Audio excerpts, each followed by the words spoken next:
एक बार अकबर ने साधारण कपड़े पहनकर अपने दरबारियों के साथ नगर में घूमने का निर्णय लिया। वे अपने राज्य की स्थिति का जायजा लेना चाहते थे। घूमते हुए वे एक छोटे से गांव में पहुंचे, जहां उन्होंने देखा कि एक गरीब किसान जमीन पर बैठा रो रहा है। अकबर ने उससे पूछा, क्या हुआ, तुम इतने दुखी क्यों हो? किसान ने रोते हुए कहा, महाराज, मेरे पास सिर्फ थोड़ी सी जमीन थी, लेकिन गांव के अमीर जमींदार ने मुझे धोखा देकर मेरी जमीन छीन ली है।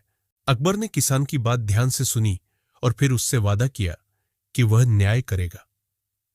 वे तुरंत अपने असली रूप में दरबार में वापस आए और जमींदार को दरबार में बुलवाया। अकबर ने उससे पूछा, तुमने इस किसान की जमीन क्यों छीनी? जमींदार ने पहले तो झूठ बोला और कहा कि उसने कोई जमीन नहीं छीनी, लेकिन अकबर ने अपनी बुद्धिमानी से उसे फंसाया और आखिरकार सच सामने आ गया। जमींदार ने अपनी गलती मानी। अकबर ने तुरंत आदेश दिया कि किसान की जमीन उसे वापस दी जाए और जमींदार को सजा दी जाए, ताकि वह भविष्य में फिर किसी गरीब पर अन्याय न कर सके। इस घटना के बाद उस किसान और पूरे गांव में अकबर के प्रति सम्मान और भी बढ़ गया। अकबर ने यह साबित किया कि एक सच्चा शासक वही होता है जो न्यायप्रिय हो। यही कारण है कि लोग उन्हें एक महान बादशाह मानते थे।